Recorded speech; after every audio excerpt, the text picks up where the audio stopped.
Christophe. Christophe, t'es toujours connecté. En fonction de ce que tu disais comme bêtise. Je peux te parler de la recette de la pizza margarita parce que...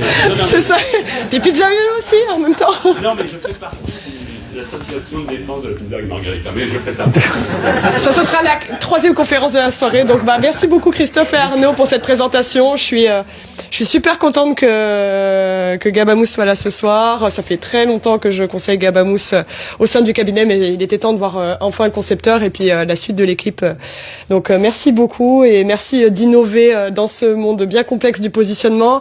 Merci de faire des tarifs accessibles parce que c'est quand même un peu le nerf de la guerre et moi, ça me rend folle quand je vois les notes avec lesquelles se retrouvent les parents au quotidien pour pouvoir juste qu'un enfant puisse avoir une vie la plus normale possible, hein, je pense qu'on peut le dire et rien que d'avoir rendu ça accessible alors que c'est du made in France, etc. Franchement, bravo parce que je pense que c'était quand même pas facile et que je pense que il y a plein de belles valeurs derrière Gabamous. Alors je suis très contente que vous soyez là et je pense que c'est que le début de notre collaboration. Donc ça sera au plaisir des futures chaises qui naîtront peut-être dans le futur. Donc et du coup Simon, bonsoir à toutes a et à le tous. dur labeur de faire la transition. Du coup, on a parlé positionnement, là on va parler un peu plus appareillage. Du coup, Simon qui est du coup de la société JS Orthopédie, qui est basée sur Venelle, qui est toute récente, qui est toute neuve cette entreprise, où je vous souhaite le meilleur avec Jules. Et du coup, je vais le laisser présenter du coup la conférence sur accompagner le mouvement quand l'appareillage devient un levier d'autonomie. Simon, je te laisse la parole. Merci Amandine, bonsoir à toutes et à tous. Donc du coup, on va passer directement, ou pas, à la partie pour vous présenter un peu qui est JS Orthopédie. Donc la société est toute récente. On a créé cette société en juillet 2025, donc cet été avec Jules qui est présent ici. Et on est spécialisé dans le grand appareillage, moi en tant qu'orthoprothésiste. Alors, la société est récente, cependant, j'ai un peu d'expérience. J'ai commencé à exercer dans le Sud en 2011. D'ailleurs, bonsoir Guillaume, qui a été mon formateur à l'Institut Saint-Pierre à Palavas. Christophe, qui a été un de mes employeurs. Donc, le monde est petit dans l'appareillage. Et donc depuis 2011 en tant qu'orthoprothésiste et 5 ans en tant que prestataire dans le matériel médical. Merci GDS Médical du coup d'être présent ce soir, aussi mon ancien patron. Donc pourquoi un petit peu vous présenter ce parcours, c'est que ça m'a permis d'avoir une vision globale. La globalité de la complexité de l'appareillage orthopédique, mais aussi des contraintes de la vie de famille que les patients rencontrent à leur domicile, parce que quand on est orthoprothésiste, souvent on intervient en cabinet, en établissement spécialisé, et on va rarement ou moins souvent à domicile. Quand on est prestataire, on passe sa vie à domicile. Donc j'ai pris conscience que les besoins et les attentes d'une équipe pluridisciplinaire et d'une famille, je rejoins ce que disait tout à l'heure Christophe, il faut vraiment qu'on arrive à les faire concorder. Donc ces besoins spécifiques à chaque patient, c'est ce qui a donné naissance à JS Orthopédie.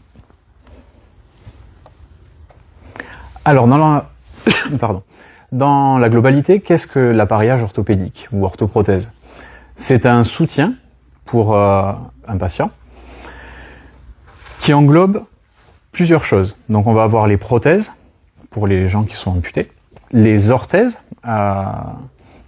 qui peuvent être plus ou moins complexes, et tout type d'appareillage que l'on verra plus tard. Ces solutions, elles sont faites sur moulage et elles ont pour but de donner de la mobilité aux patients.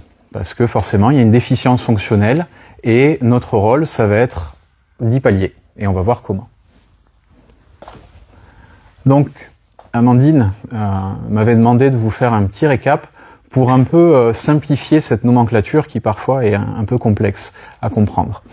Donc la LPPR, vous savez que c'est la liste des produits remboursés par la Sécurité sociale. Le grand appareillage est pris en charge à 100%, avec des prix qui sont fixés, et voilà, on doit faire avec.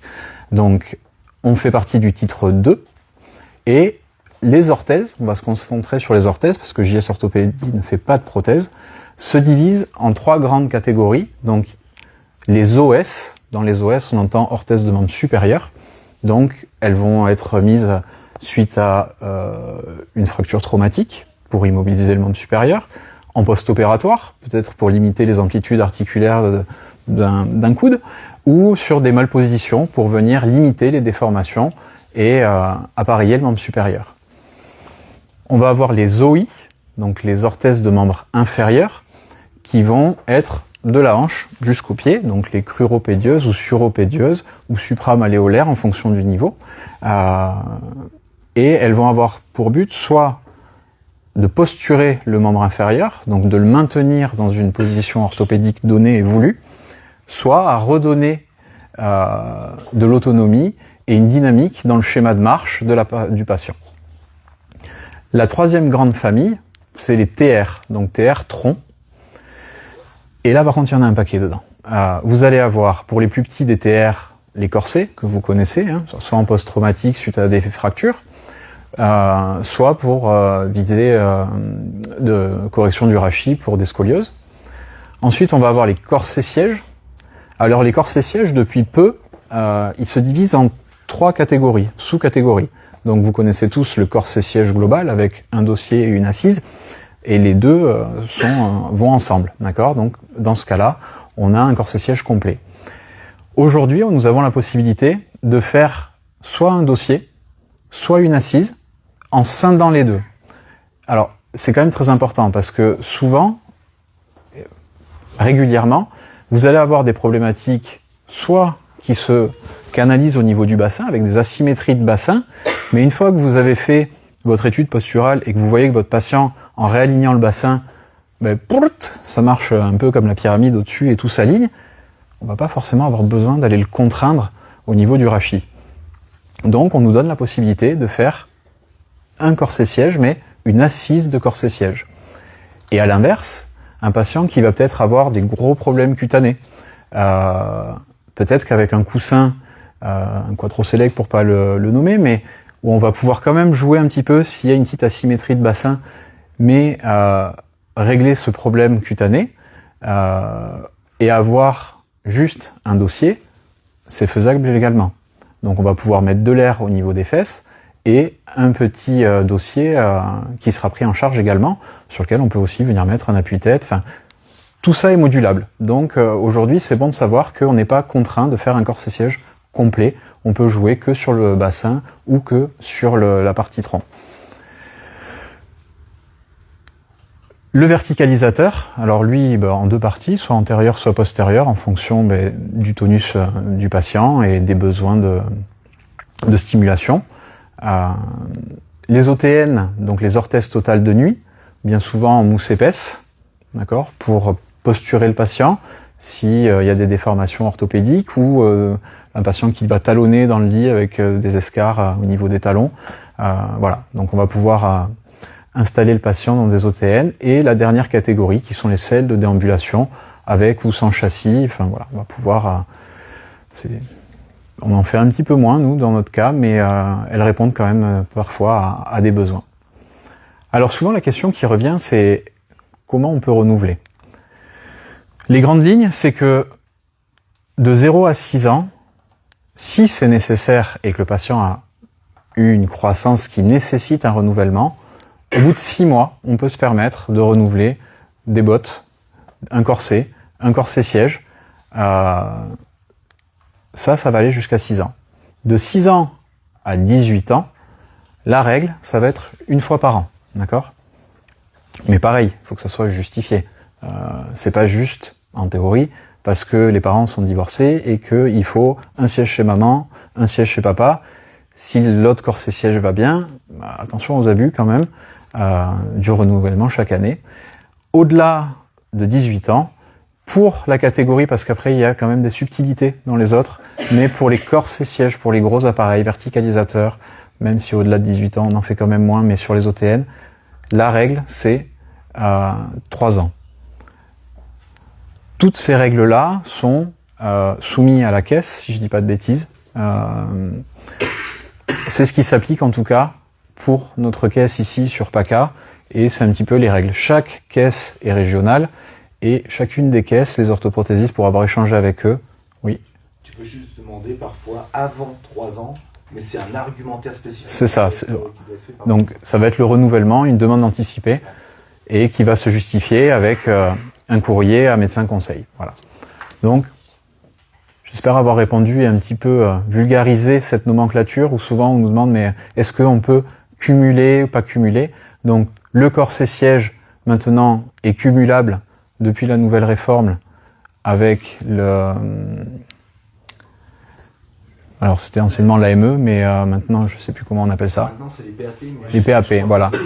Parce que le PAP suit le fauteuil. Maintenant on peut cumuler apparemment. Voilà, c'est ce que j'ai cru comprendre, même dans ce flou artistique de la réforme du VPH. On va pas rentrer dans le sujet, mais ce qui va nous permettre d'avoir une assise de PAP et un dossier de corset siège. On n'a plus le conflit que nous avions avant, où tout le monde rentrait dans l'AME. Alors, les objectifs de l'appareillage. Et là, je vais rejoindre un peu ce qui s'est dit dans la conférence précédente, c'est que aujourd'hui, accompagner une personne en situation de handicap ne consiste plus uniquement à compenser une déficience, d'accord? Donc, l'objectif, il est beaucoup plus global. Ça va être de restaurer l'autonomie et sa participation à une vie sociale. Donc, l'appareillage, je vous lis, puis on va développer, mais dans ce contexte de l'appareillage, qu'il s'agisse de prothèses d'orthèse ou d'aide technique, joue un rôle central, mais il ne s'agit pas seulement de fournir un dispositif technique, il s'agit d'accompagner un projet global. Donc, c'est vraiment ce qu'on disait tout à l'heure, c'est que il y a la vision orthopédique, mais il y a surtout le projet global de l'appareillage. À quoi va servir cet appareil? Est-ce que c'est juste pour une activité dans la journée? Est-ce que c'est pour aller que en classe? Est-ce que l'enfant va y être du matin au soir à l'intérieur? Est-ce que c'est juste pour aller chez papy et mamie? Voilà, il y a vraiment le projet de l'appareillage qui va être important et qu'on va devoir construire ensemble, c'est-à-dire l'équipe pluridisciplinaire et la famille et le patient, bien entendu, qui est le pilier central. Donc comment l'appareillage peut-il devenir un véritable levier d'autonomie et non une simple réponse mécanique? L'autonomie, c'est quoi? C'est le mouvement. Elle est au cœur de notre existence. Le mouvement, il nous permet de nous déplacer, d'interagir, de travailler et de vivre de manière indépendante. Si il y a un petit impact sur le mouvement, forcément, qu'est-ce qui va se passer? C'est l'entièreté de la vie qui va être handicapée, d'accord? Donc, dès qu'il y a un problème de capacité physique, dès qu'il y a, on peut considérer ça comme un handicap, donc il faut garder en tête que quand on fait un appareillage, il y a tout un projet complet pour permettre au patient de faire seul quelque chose. Donc c'est exactement ce qu'on disait tout à l'heure. Un patient qui va ne pas pouvoir se stabiliser dans sa position ou sa station assise, à aucun moment il va pouvoir s'approprier ses membres supérieurs. C'est pas possible. Il va être tellement concentré sur le fait de pas tomber, que ça soit un enfant qui a besoin de faire une activité ou papy-mamie qui veut juste aller manger, s'il est concentré sur le simple fait de pas tomber de sa chaise, il pourra jamais développer. Donc parfois, on me fait la remarque, capacité à faire seul, oui mais si on appareille, on va être contre-productif. Alors, ça dépend dans quel cas, mais bien souvent non. Quand on appareille un patient, c'est pour lui donner de l'autonomie, souvent des activités en plus, et du coup, quand il y a une séance d'ergothérapie, par exemple, s'il est bien installé, alors je sors du cas de corset siège là, mais si on installe bien un enfant dans un siège, forcément, la motricité fine et la motricité en général va être beaucoup plus simple pour lui, il n'a plus besoin de se concentrer sur sa station. La capacité à, je me fais en dessous, la capacité à choisir, alors j'ai mis à choisir, mais c'est à choisir ce qu'on veut faire. Là on sort un peu du gros appareil, mais un enfant qui a un problème de marche, si on l'appareille comme il faut et qu'on lui donne un périmètre de marche plus important, il va pouvoir avoir le choix de choisir d'aller jouer avec ses copains dans la récréation. On pourrait avoir plein d'exemples, mais pareil pour la capacité à participer à la société. Donc le fait d'appareiller va permettre une sociabilisation. Un enfant qui a la tête qui tombe, si on lui propose des solutions d'appareillage où le regard il est horizontal, il va pouvoir voir ce qui se passe autour de lui, il va plus juste voir les étoiles ou ses chaussures. Donc tout ça, ça fait partie du projet global de savoir ce qu'on veut faire avec notre appareillage, peu importe de quelle partie du tronc, du corps on va appareiller. Voilà. Donc c'était un petit peu comprendre que l'autonomie, elle dépend du mouvement. Et tout ça, c'est une interface, donc l'appareillage, entre le corps, la fonction et le projet de vie.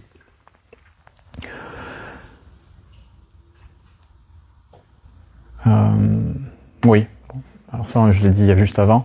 Un bon appareillage doit s'adapter à la personne et non l'inverse. Attention de ne pas rentrer dans l'effet inverse, c'est-à-dire on veut absolument mettre droit à notre patient parce que il faut qu'il soit comme ça. On nous a dit que le tronc, il fallait qu'il soit droit. Et des fois, non, c'est pas possible. Par contre, on va aller chercher quel est le projet global. Est-ce que c'est manger? Est-ce que c'est regarder la télé? Est-ce que c'est participer aux réunions de famille? Est-ce que c'est juste, en maison de retraite, être dans le salon et avoir une interaction avec les autres personnes qui sont autour? Voilà. Donc des fois, tant pis, on fait des concessions. On laisse partir le bassin d'un côté, mais au moins on aura une tête, parce que de toute façon tout est en ready, on pourra pas faire mieux. Donc des fois, tous les combats sont pas bons à mener de front, et on va lâcher sur certaines choses pour obtenir le but et le projet global de l'appareillage. Alors, dimension fonctionnelle. L'objectif n'est pas seulement de remplacer un segment de corps, mais de restaurer un mouvement efficace. On l'a vu, réduire la fatigue. Donc c'est pareil, si on appareille bien, forcément on va diminuer la fatigue. Et autre point qui est très important, surtout dans des petites structures, c'est la sécurité. Un enfant qui va être en sécurité dans son installation ou une personne âgée en maison de retraite qui va être pareil en sécurité, ça va faire partie du projet global et qu'on ne la mette pas en danger.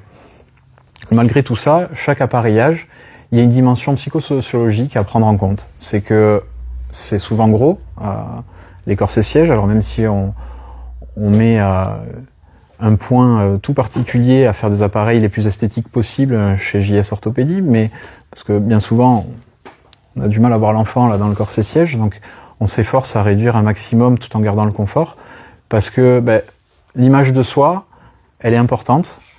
La confiance en soi, si on a un appareil qui est sympa et que l'enfant accepte, ça va faire quoi? Ça va donner une acceptation plus ou moins du handicap, et donc c'est un appareil qui sera porté. C'est un appareil qui est refusé par le patient. Il peut être aussi bien que vous le voulez. S'il est posé sur l'armoire, il servira à rien. Donc c'est important. Pour conclure, l'appareillage ne doit pas être vu comme une simple solution technique. C'est un outil au service du mouvement, mais surtout au service de la vie de tous les jours. Lorsqu'il est bien pensé et bien accompagné, il devient un véritable levier d'indépendance, de confiance et d'inclusion. Finalement, accompagner le mouvement, c'est accompagner la personne dans son projet de vie. Donc c'est un petit récap de ce qu'on vient de dire. Alors, cette dernière slide, je voudrais ouvrir la parole, Amandine, si on peut, pour aller un petit peu plus loin. Donc, pour qui les appareillages sont faits? Alors, chez nous, on traite de la plus petite enfance. Plus on va appareiller tôt, plus on va avoir des résultats. Souvent, quand les malformations se sont installées, c'est déjà plus complexe. Donc, on a souvent des résultats qui sont bien plus probants. Plus on va appareiller de bonne heure. Et ça va jusqu'à la gériatrie, parce qu'on fait aussi des accompagnements de personnes qui sont assez grabataires en gériatrie. Pourquoi? Ça va être pour augmenter l'autonomie, avoir une correction orthopédique, permettre d'accompagner une rééducation, installer de manière confortable des patients présentant des troubles orthopédiques sévères. Et comment?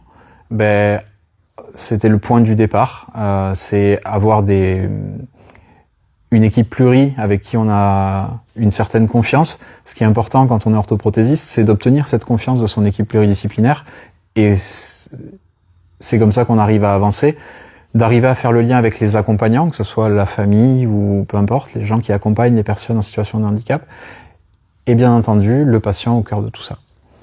Donc voilà, c'était des lignes à lancer. Je ne sais pas si vous avez des remarques ou des interrogations, Mais sur ce dernier point qui me semble presque le plus important de tout, c'est pour qui, pourquoi et comment on le met en place ensemble. Parce que, à mon sens, c'est un travail d'équipe. Voilà.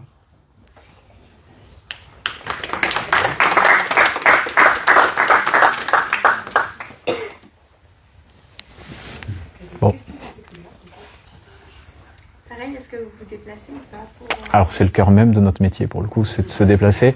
Alors, Christophe qui est là-bas, ce qu'il faut entendre, c'est que je vais rentrer un peu dans un sujet, mais qui est souvent un sujet qu'on n'ose pas aborder, qui est le sujet de l'argent. Christophe a une société où il a des tarifs qui sont plus que raisonnables, et on l'entendait tout à l'heure, parce qu'il y a des process de fabrication qui font qu'il a adapté une modularité avec des mesures et une expérience qui va permettre de contenir ses budgets. Par contre, si demain il a besoin d'aller, il est dans le Vercors, un coup à Agen, un coup à Tours, ça sera plus les mêmes tarifs, ça sera pas gérable. L'avantage, et lui, il va diffuser sur la France entière. Nous, une société comme la nôtre, on travaille en local, on est basé à Venelle, et on va avoir un rayon d'action qui reste quand même très limité. On va jamais au-delà des 200 km autour de la... Donc ça nous permet d'aller de toute façon faire le moulage avec le patient, de rencontrer les équipes, et c'est aussi pour ça qu'il n'y a pas les mêmes tarifs entre ce type d'installation et du grand appareillage, parce que souvent c'est le sujet, mais ça coûte extrêmement cher. Mais ça coûte extrêmement cher à réaliser en fait. Donc c'est là où il y a vraiment une différence de tarifs. Le coût, je vais dans ton sens, là je mets ma casquette, parce que j'ai le cabinet aussi. Il faut savoir qu'un corset siège, je lui disais tout à l'heure, mon premier corset siège quand j'ai monté ma société, il était remboursé, c'était la base, il n'y avait pas d'option, 1150 €. On se dit c'est quand même un tarif. En fait, on fait le calcul, fraisage et thermoformage que je fais faire par un prestataire, je suis déjà à pas loin de 800. Donc qu'est-ce qui reste après? J'ai l'accastillage, j'ai les allers-retours, les frais kilométriques, il me manquait 350 €. Donc quand aujourd'hui il y a une valorisation sur les housses, on était payé 45 € pour faire des housses. Ça dépend comment chacun travaille. J'ai eu des confrères, effectivement, en 1 heure il a fait une housse. Mon dernier siège, j'avais 25 patrons pour faire un truc sympa. Donc on se retrouve effectivement avec des temps, heureusement ça a été revalorisé. Toujours est-il, c'est pour te rejoindre quand même sur le côté, le coût, quand on dit un siège à 2000 balles, attention, c'est pas si rentable que ça de faire, si on veut bien travailler. Je parle toujours en restant attentif. Maintenant, je mets ma casquette de responsable d'une clinique du positionnement. Donc là, j'ai ma blouse blanche, je suis en hôpital. Comme tu disais, la fonction, c'est un des premiers éléments. Nous, on est focus uniquement sur la fonction. Et à la fin de la consultation, on se dit, bon, comment on s'en sort? On voit avec un prestataire, est-ce qu'il peut arriver à répondre à nos besoins? On voit avec un orthopro, est-ce qu'il peut répondre à nos besoins? Et c'est là que parfois ça peut pêcher. Dans la mesure où, je parle d'une expérience que j'ai vécue, j'ai demandé à 3 orthoprothésistes, est-ce que tu me fais des caletrons escamotables? Parce qu'on en a besoin pour la rééducation, parce qu'on en a besoin pour la mobilité, il y a plein de raisons qui font qu'on a besoin de caletrons escamotables. Les 3 ont refusé. Parce qu'il n'y a pas de cadre de prise en charge au remboursement.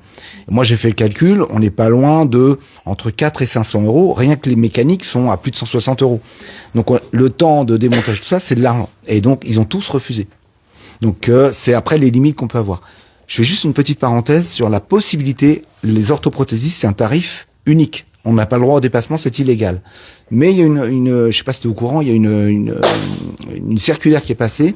On peut avoir le tarif sécu et on peut mettre du supplément sur un tarif maintenant avec pour raison d'adaptation particulière. Il faut justifier sur ta DEP. Alors je l'avais vu passer la circulaire et on a eu la demande sur un casque pour un jeune homme qui faisait des chutes régulières. Le casque, Jules, tu vas pouvoir m'aider. Nous étions payés combien par la Sécu? 175 €. Je pense qu'il nous a coûté entre 800 et 1000 € à fabriquer le casque, parce que vous imaginez, on fait un scan en 3D, on fait une impression dans une imprimante 3D. Donc il a fallu rectifier ce dispositif. On n'a pas mis un bout de plastique, parce que s'il tombe, il faut qu'il soit protégé. Donc on a capitonné, il y a eu de la couture. Bon, le casque va bien, le jeune tombe aujourd'hui. La caisse ne me paiera jamais mes 650 €. Je parle de coût de fabrication, je parle pas de marge. Ouais. Ne me paiera jamais mon dépassement. J'ai été payé 175 €. J'ai eu le même cas pour une les circulaires. Non, je parle plutôt pour les corps et sièges. Pour les corps et sièges. Pour les cas d'options, si on veut rester focus sur les besoins de la personne. Je reste sur le corps et sièges. D'accord. C'est un sujet assez fréquent. Si tu fais des petites adaptations, si tu as besoin que ton côté latéral devienne un peu planche de transfert pour faciliter, donc c'est important parce que la personne fait ses transferts en latéral, c'est un surcoût, c'est du temps d'atelier et elle n'est pas payée pour ça. Cette circulaire, normalement, on m'a encore reconfirmé il y a pas longtemps. Il faut juste que tu mettes le TR47 et à côté, dans la ligne de je sais pas si t'as Winorto, mais tu rajoutes la ligne confection supplémentaire de là et tu augmentes ton tarif de la valeur 2. Ça permet à la personne de faire une demande en plus. Disons que ça élargit, parce que là je suis plus avec l'ergothérapie, parce que maintenant je bosse en service d'ergothérapie aussi. Ça permet en fait d'élargir le champ d'action de l'orthoprothésie et de pas être à perte en permanence, quoi. Bien sûr. Alors pour juste répondre à la question initiale, bien entendu, c'est vraiment le cœur du métier de l'orthoprothésiste, c'est d'aller au domicile, d'aller en centre et de rencontrer les équipes pluri, les familles et de faire au mieux. Ça rejoint vraiment l'objectif de cette diapo, c'est de prendre en charge dans la globalité les besoins et d'y apporter une solution la plus adaptée possible. D'autres questions? Des retours d'expérience? À partir de quel âge on peut, le plus petit, à partir de quel âge ça devient pertinent de mettre en place Alors, est-ce qu'il peut répéter la question aussi? Ah oui, donc à partir de quel âge ça va être pertinent de mettre du grand appareillage? Oui. Alors il n'y a pas d'âge. Moi, pour en avoir fait l'expérience, j'ai déjà fait des cocons en néonat, donc ils ne devraient même pas être nés qu'ils étaient en néonat, et pourtant, pour des risques de plagiocéphalie, d'installation, de plein de choses, on a installé un tout petit bout dans un cocon de mousse totalement moulé pour que on limite, voilà. Donc en fait, ça va pas dépendre de l'âge, ça va dépendre des besoins. Il n'y a pas d'âge, qu'on soit en fin de vie ou juste né. À partir du moment où il y a un besoin, on est là pour y répondre. Et c'est pris en charge, même par une aide médicale d'État et tout, c'est pris en charge? C'est pris en charge que... À partir du moment où il y a des droits qui sont ouverts à 100% auprès de la sécurité sociale, l'appareillage sera remboursé à 100%. Mais les casques de plagiocéphalie ne sont pas remboursés, les familles les payent? Alors, ça vient de changer. Ça vient de changer. Il y a... Alors, attention, on est dans un cadre très strict. Il y a quelques cliniques qui ont obtenu l'habilitation. D'accord ? Donc, il faut que ce soit des prescripteurs qui appartiennent à ces cliniques qui sont dans un projet, du coup, de l'encadrement de la plagiocéphalie. Pour tout vous dire, il n'y en a pas dans le secteur. Je crois que la première est à Montpellier. Je parle sous ton couvert, Guillaume. Et à Lyon. Je crois qu'à Marseille, on n'en a pas encore. Mais vraiment, quand je sais pas, je ne dis pas. Donc, de ce que j'avais cru comprendre, c'était ça. Effectivement, on traite les plagiocéphalies sur Marseille, chez des concurrents, et il n'y a pas de prise en charge. Oui, chez Autoboc, pour pas mais c'est à 100% la charge de la famille. Mais il y a un projet qui est sorti et qui fait qu'aujourd'hui, il y a des prescripteurs qui peuvent obtenir le remboursement. Mais en PACA, pour le moment, je crois qu'il n'y en a pas. Comme c'est bizarre. D'autres retours d'expérience peut-être, que ce soit de parents, de pros.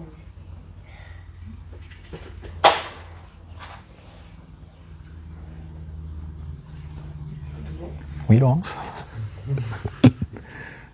Laurence, tu veux ajouter quelque chose? Alors, je voudrais juste rebondir sur une chose que tout à l'heure, justement, Laurence, tu disais, sur les problèmes de transfert. Je pense qu'il faut en parler tout simplement à l'appareilleur, parce que je vois, on l'a déjà fait, faire des palettes relevables avec des systèmes sous la palette qui permettent à l'enfant d'appuyer sur sa palette pour pouvoir monter dans son fauteuil, son corset-siège, sans faire basculer tout le fauteuil. Ça se fait assez simplement et je pense que c'est vraiment une demande à avoir au départ. Après, c'est sûr que s'il n'est pas en capacité lui-même de mettre les freins, c'est plus compliqué, mais s'il y a un vrai dialogue, on peut trouver une solution. Après, toujours pareil, le problème d'auteur, d'assise, c'est compliqué à gérer, mais...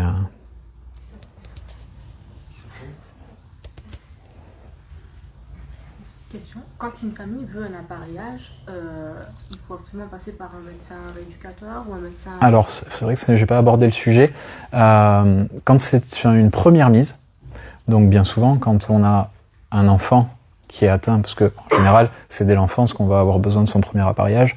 L'appareillage, c'est pas ce qui va arriver en premier. Il y a forcément eu des diagnostics et une prise en charge médicale. Donc une orientation vers soit un neuropédiatre, soit un MPR, donc ces gens-là vont être à même de prescrire.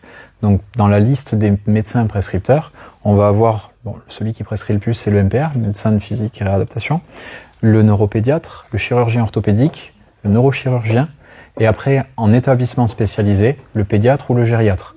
Mais il faudra qu'il soit salarié de l'établissement dans lequel il est. Donc ça, c'est pour les premières mises, d'accord ? Pour un renouvellement, alors, normalement, quand on est dans de la pédiatrie, on a un suivi régulier chez ces médecins-là. Mais il nous arrive d'avoir des patients bien plus âgés, qui se gèrent, qui font une fois leur visite annuelle dans un centre hospitalier, mais qui ont besoin de faire un renouvellement. Il n'y a pas grand-chose qui a changé. Ils peuvent aller voir leur médecin traitant et demander un renouvellement. Voilà. Par contre, c'est toujours soumis à demande d'entente préalable auprès de la Sécu. Même pour du corset-siège ? Oui. Ouais. T'as les rhumatos aussi. Rhumato. Alors les rhumatos, c'est vraiment pour les corsets en général. On a très peu de demandes.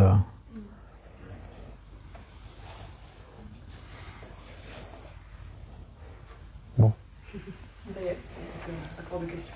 Les pizzas sont pas encore arrivées, mais ça. Alors, si les pizzas sont pas encore arrivées, moi je vais rebondir parce que du coup je vais faire profiter de mon expérience professionnelle. Parce que j'ai pas la chance de travailler avec toutes celles qui sont présentes, mais souvent on nous fait intervenir dans les établissements. Alors j'ai eu les deux casquettes, j'ai été presta et maintenant je suis ortho et avant j'étais ortho. Et en général, on fait venir l'orthoprothésiste et à un autre moment, un autre créneau pour des problèmes d'organisation, on fait venir le presta. S'il vous plaît, c'est une demande d'ancien presta qui aujourd'hui est ortho. Faites en sorte que ces métiers se rencontrent. Parce que ça évitera bien souvent des problématiques d'installation. Autant pour l'ortho que pour le presta, parce que si on n'a pas eu la dimension du fauteuil, ou si le presta fait un fauteuil mais n'a pas eu la dimension du corset-siège, ben derrière, il y a tout le monde qui bidouille, et on se débrouille tous un peu comme on peut. Donc, vraiment au maximum, même quitte à fournir une fiche de mesure ou les dimensions, mais c'est hyper important, parce que des fois, l'ortho, il part bille en tête dans son appareillage, il n'avait pas conscience qu'il y a un fauteuil qui est en train de se renouveler, eh ben, manque de bol, ça rentre pas. Donc voilà, c'est... Merci Simon. Non, parce que demain, je suis appelé dans un cas qui est exactement celui-ci, et on m'a dit help, ça rentre pas, comment on fait? Voilà. Et là, mais tout le monde est en porte-à-faux en fait, parce que l'ortho le savait pas forcément. Dans ce cas-là, c'est encore plus loin que ça. C'est que dans le cas de ce que tu disais tout à l'heure, où l'ortho, il a fait son moulage, il a fait tout, il nous a pas demandé les besoins. Et bon, on s'est retrouvés, alors, en plus maintenant on a certains de nos collègues qui font, pour faire baisser les coûts, qui font des coques à 90 et en fait ils font de l'aménagement à l'intérieur avec la mousse et ils se trouvent avec des sièges baquets de véhicules en fait. Ouais, alors ça, et où là, nous, aucun. Nous, on le fait. C'est compatible. En fait. On voit souvent ça effectivement, c'est absolument pas ce qu'on fabrique. On est, ce que je disais, l'esthétisme, c'est primordial. Le fait d'avoir des corsets-sièges qui soient le plus discret possible tout en conservant le confort, c'est ce qu'on s'efforce à faire au maximum parce que les caissons là avec 15 cm de chaque côté, il y a un bout qui fait 20 cm de bassin au milieu, c'est pas possible. Enfin, on a dit que maintenant, de plus en plus les orthos allaient faire comme ça parce que c'était moins cher. Alors après, libre à vous de travailler avec les orthos que vous voulez. Non mais ça tombe bien, on travaille ensemble, donc tout va bien. Mais c'est vrai que c'est des orthos qui ne faisaient pas comme ça avant. Oui. Ben, après, il y a... Moi, bien sûr, mais moi aujourd'hui je suis confronté aux coûts. Hein. On a monté une société, je vous l'ai dit, on est ouvert depuis cet été. Il y a des coûts qui sont monstrueux, et surtout sur des grosses chaînes comme ça, on va pas citer qui fait ça, mais ils sont obligés de respecter des cahiers des charges, des process qui leur sont imposés. Donc à la limite, c'est presque pas l'orthoprothésiste que vous avez devant vous, qui lui aimerait bien vous faire une coque de 3 cm partout, enfin une mousse de 3 cm partout, aux formes anatomiques, mais à son atelier, on va lui dire, no go. J'ai ma mousse blanche, donc ligne du positionnement, c'est une vraie galère, parce qu'en fait, même eux se plaignent, ils disent, moi je fais un feuille de mesure, ça part à Pétaouchnor, et le gars qui va rectifier, qui va faire l'appareil, le connaît, il n'a jamais vu le gamin. C'est ça. Là, on a encore le cas d'une gamine, elle mettait son bras à l'intérieur du corset-siège, erreur de mesure de plus de 15 cm. Quoi. Et le corset-siège a été livré, parce qu'il est tout fini, tout prêt à être mis en place. Donc, Ah ouais. Mais Du coup, les petites entreprises ont peut-être un peu de... Là, je mets ma casquette. Ouais, ben, on est bien d'accord. C'est qu'aujourd'hui... Proposer, parce que justement, on retrouve des valeurs, on retrouve de l'engagement dans ce qu'on fait. Et de la proximité. Proximité, du coup, enfin bon, voilà. Et on gère le produit. Comment? Et vous gérez le produit. Ah bah oui, enfin je sais pas. Ce qui est peut-être pas Pour le cas dans les pour gros... vous faites orthopédique ou vous Ça dépend. Non, nous, on a essayé d'en faire quelques-unes. On a arrêté, on a compris que... Moi j'ai fait tout quoi. Donc, Non. Du coup, s'il y a une couture qui pète, c'est moi, c'est tout, c'est... Au bout de 2 jours sur une assise, on a passé la main. On a trouvé plusieurs petites couturières indépendantes qui nous ont fait C'est ça. On essaye de faire travailler au local un maximum. Et je veux dire, là, il y a des contacts là, qui s'y mettent aussi. Donc, on avait une question du coup? Au niveau des délais, Oui. après 6 ans, c'était jusqu'à entre 6 et 18, c'était 1 an. Alors, sur les délais de renouvellement, Ouais, est-ce qu'il y a des dérogations parce que tout à fait. enfant, entre 6 et 10 ans, Oui, en 1 an, des fois, ça peut on est bien d'accord. Alors, c'est ce... changer. Donc, Comment les familles font pour... est-ce qu'ils sont obligés d'attendre le délai parce que du coup, l'enfant, il se retrouve mal Je comprends. pouvoir mettre sa veste ou serrer dans Alors, là, désolé, je répète la question du coup pour que ça soit audible. La question, c'est est-ce qu'on peut faire un renouvellement anticipé? Alors oui, il y a effectivement, il y a une possibilité. Alors, il faut que ça soit argumenté. Mais même au-delà des 18 ans, sans parler entre 6 et 18 ans, même au-delà des 18 ans, s'il y a une problématique donc de changement de morphologie, c'est clairement marqué comme ça dans l'LPP, on peut faire une demande de renouvellement anticipé. Alors ça sera toujours soumis à accord préalable. Au pire, médecin conseil va nous répondre, parce qu'on a la chance dans le grand appareillage d'avoir normalement dans toutes les régions un médecin conseil qui étudie les dossiers, et d'autant plus si c'est une demande de renouvellement anticipé. Et donc, au pire des cas, il va demander un argumentaire plus précis. Et en général, si c'est justifié, ça va pouvoir passer. Oui, ça, à Palavas, ça arrive, pas régulièrement, mais quand même, ça arrive de temps en temps. Un gamin, il va avoir une opération dans 3 mois, 4 mois, une arthrodèse, on renouvelle. On ne va pas le mettre dans une boîte pendant 3 mois, on est obligé de faire quelque chose.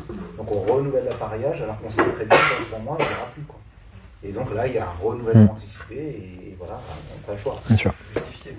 Dès qu'il y a une chirurgie, dès qu'il y a des trucs comme ça, généralement, il n'y a pas de refus de la caisse. Alors attention, quand même, parce que je sais qu'il y a un parent Montpellier, une personne qui avait pris 30 kilos, lui ont refusé un renouvellement anticipé de côté. Le précipité, un régime. C'est ça. Comme ça, c'est forcément le MPR qui le fait. C'est mieux. De toute façon, à partir du moment où on sort du renouvellement sans changement, il faut repasser par la case MPR, neuropédiatre, chirurgien orthopédique, peu importe, mais il faut repasser par un médecin prescripteur spécialisé. Est-ce que les familles peuvent choisir l'orthoprothésiste ou est-ce que généralement... Alors, tout à fait. Alors la question c'est, est-ce que les familles peuvent choisir l'orthoprothésiste? Bien sûr. Et c'est même le libre choix du patient de choisir son prestataire, son médecin. On n'a pas à imposer à aucun patient chez qui il doit aller. Après, normalement, si un patient est dans une structure, c'est qu'il a choisi d'y aller dans cette structure. Personne ne l'a obligé. S'il en est content et que cette structure travaille avec déjà des prestataires, quand je dis prestataire, c'est au sens très large, c'est aussi bien de faire un peu confiance. Parce que eux, ils ont une expérience de leur enfant. L'équipe, elle voit peut-être 10, 15 enfants par jour et ils ont l'habitude. Et de plus, quand vous allez faire venir un prestataire, alors je prêche vraiment pas pour ma paroisse, mais c'est pas grave. Quand vous allez dans une structure où vous n'avez pas l'habitude, c'est ce que je disais tout à l'heure, l'équipe pluridisciplinaire, elle vous connaît pas. Donc il y a personne qui travaille en réelle confiance. Donc le patient a le choix, mais il faut vraiment qu'il y ait eu un désaccord pour changer, ou c'est bien aussi de faire confiance aux équipes pluri, aux professionnels de santé qui sont là et qui ont choisi leur prestataire, parce que normalement c'est une marque qui est un gage de confiance.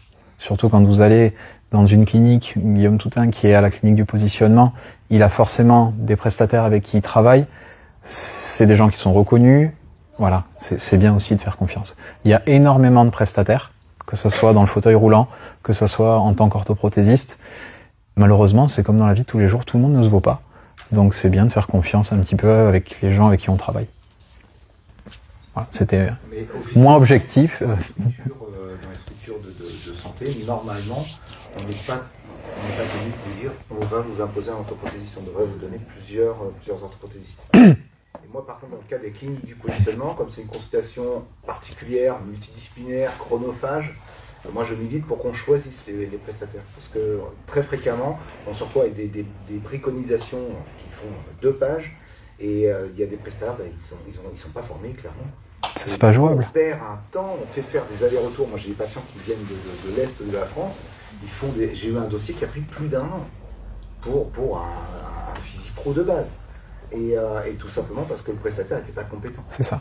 Et là, moi, personnellement, je vais faire cette consultation-là de cibler, de choisir, de dire vous allez à tel endroit. Je vais faire un parallèle. Moi, aujourd'hui, j'ai le diplôme d'orthoprothésiste. Demain, vous m'envoyez quelqu'un qui est amputé, ça va pas bien marcher. Hein. Donc, et je vais pas aller dans un endroit comme la Bourbonne, la clinique La Bourbonne, qui va traiter énormément d'amputations. Donc, ils ont choisi un prestataire qui est compétent. Donc, c'est pour ça qu'après, il y a quand même des affinités qui se font et une méthode de travail, en fait, qui est mise en place pour que ça fonctionne bien. Et ça, c'est valable un peu partout dans tous les corps de métier. Non, je disais, normalement, on n'est pas soumis en tant que structure à se fournir une liste alors, exhaustive, normalement, des prestataires et des... Alors, je vais répéter du coup. Est-ce que les établissements de santé sont soumis, non mais c'est pas pour qu'ils entendent, soumis à une liste, du coup, de fournir une liste de prestataires? En soi, oui, c'est le libre choix. Maintenant, je suis plus trop dans l'information, là on parle entre nous, même si je sais pas combien de vues, Amandine, mais c'est pas grave, j'assume mes propos. Ça serait trop compliqué. Après, il y a toujours le choix dans un établissement de santé, tous ceux que j'ai pu rencontrer, ils n'ont pas qu'un seul prestataire avec qui ils travaillent. Ils travaillent avec plusieurs, mais ils ne travaillent pas avec tous, parce que c'est pas possible. C'est presque quand un nouveau thérapeute arrive dans une structure qui a l'habitude de travailler avec tel ou tel orthopédiste peut très bien ramener... Bien sûr. Bien sûr. Alors ça, c'est aussi... Alors en général, c'est bien pour l'orthoprothésiste avec qui travaillait déjà ce thérapeute, parce qu'il est content, il récupère un nouveau centre. Après, il faut faire attention à ce genre de choses, parce que derrière tout ça, c'est ce qu'on disait tout à l'heure, il y a des patients, il y a des familles. Ça fait des années qu'ils travaillent peut-être avec l'orthoprothésiste, et un jour, on ne sait pas, l'ergothérapeute, elle décide d'aller ailleurs. Il y a une autre ergothérapeute qui le remplace, mais elle avait l'habitude de travailler avec un autre orthoprothésiste. Vous imaginez pas les conséquences qu'il y a derrière. C'est monstrueux. On a des appels, on a des familles en folie qui nous appellent. Mais moi, je veux plus travailler avec lui et tout ça. Oui, mais moi, je suis pour rien, hein, on me fait plus venir. Donc, c'est ce que je disais tout à l'heure, attention, de vraiment, là, je sors de mon rôle de chef d'entreprise, mais vraiment de mettre en place l'équation qui est hyper importante, patient, famille et équipe pluri.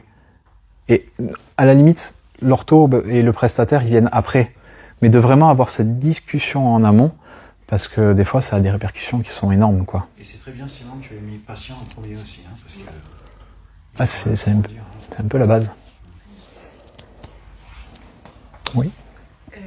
Quand on est en libéral, oui. Du coup, moi j'ai des patients qui sont suivis plus ou moins par des neurochirurgiens, mais qui n'ont pas forcément de prise en charge. On essaye d'en avoir, mais dans des gants, des choses comme ça, alors que c'est des grosses pathologies. Comment je peux faire? Il faut que je contacte moi Si j'estime qu'il y a besoin de ce type de prise en charge, il faut que je vois moi avec le médecin. Alors la question c'est comment obtenir une prescription d'un médecin spécialisé, d'accord, qui peut faire du grand appareillage pour des patients que vous avez en cabinet libéral. Alors il y a plusieurs possibilités. Soit vous avez déjà des connexions avec un appareilleur, parce que les familles, que des enfants que vous suivez, ont déjà eu besoin et vous travaillez... on se connaît pas, mais je connais Amandine, par exemple, si demain il y avait un besoin, elle pourrait m'appeler, et en fonction de la pathologie, nous, on va pouvoir vous dire, parce qu'on en a l'habitude, ben, ça va être le service de la Timone pour telle pathologie, ça va plutôt être Sainte-Marguerite si c'est un neuromusculaire. On va pouvoir vous orienter, vous donner les coordonnées, et vous aider un petit peu dans la démarche. Après, voilà, c'est à vous de voir avec le médecin, mais en libéral, normalement, après, je sais pas dans quel secteur vous exercez, si c'est sur Aix ou... Ouais, je suis à côté. D'accord. En fonction des pathologies, ça va être soit le service MPR donc de Granier, hein, à l'hôpital, soit, si les parents veulent aller ailleurs, il y a Sainte-Marguerite à Marseille. À la Timone en neuropédiatrie, enfin, moi la plupart sont suivis à la Timone. Ouais. Mais c'est vrai qu'on a du mal à contacter les médecins, du mal à avoir des retours. Et quand l'enfant est pris en charge aussi en structure, plus ou moins, c'est plus avec la structure ou les kinés de la structure, j'arrive à avoir des relations. Mais quand il n'y a aucune autre prise en charge, et j'ai 2-3 familles en plus qui ne parlent pas bien français, donc ils ne comprennent pas. Moi, j'essaye de voir avec les médecins pour même ne serait-ce qu'avoir un compte-rendu de ce qui a été dit, parce que les parents, déjà qu'ils n'ont pas tout compris, alors retranscrire c'est compliqué. Bien sûr. Et du coup, je me dis, des fois on parle d'appareillage ou même de prise en charge, ils sont perdus et je me dis, et quand on envoie des mails ou quoi, on a très peu de réponses du médecin directement. C'est un moyen de détourner. Il y a quelques MPR en libéral, j'en connais deux. Mais c'est vrai que c'est très rare. Je sais qu'il y a 2 MPR qui travaillent en libéral du coup c'est pratique pour les prescriptions, on va pas se mentir. Bien sûr, sur Aix, il y a Docteur Rossan. Alors il y en a un dans le 04, donc ça fait un peu loin. Vous avez Docteur Rossan en MPR1 C'est tout récent sur Oui, non mais voilà. Au Fab, elle a mis sa carte, c'est bon, elle a mis sa pancarte. Donc elle a mis sa pancarte. Avec le docteur Gallagher, du coup, sort du CHU et se lance en libéral. Ah, ça va. Ouais, semaine dernière. C'est tout récent, c'est tout récent. Elle est dans quoi? Elle est à Aix. Je vais noter son nom. Il y en a un autre, mais je retrouve le nom. Je sais pas. Un nom italien. Il y en a un sur la BD. Sur Reglio. Bip. Après, il y a le cabinet Réquier. Un personnage Avec 10 000 Glio. haut en couleur. On a il y a le cabinet Réquier en centre-ville. Pas loin, son cousin. Non, il y a eu sa femme aussi. Elisabeth. Glio, mais très jeune. Je sais pas s'il y a d'autres questions, sinon on pourra...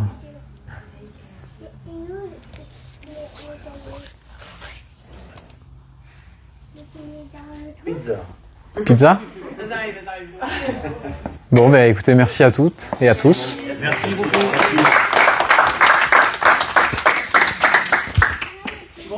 Merci beaucoup Simon. Avec plaisir. Voilà, c'est ça, on est en mode micro-cravate. Bon, les pizzas sont en cours d'arrivée. Merci encore à tous d'être venus. Merci à tous les orateurs de la soirée. C'était très très intéressant. Je pense que c'est des thématiques où il faut vraiment parler, discuter en équipe, etc. Je pense qu'il y a encore beaucoup à faire dans ce monde-là, dans nos divers environnements. Donc, merci beaucoup d'avoir fait part de vos avis, vos petites astuces, etc. Et maintenant, place à l'apéro, hein, parce que c'est quand même important. Hein. Et merci à tous ceux qui sont en direct. Merci.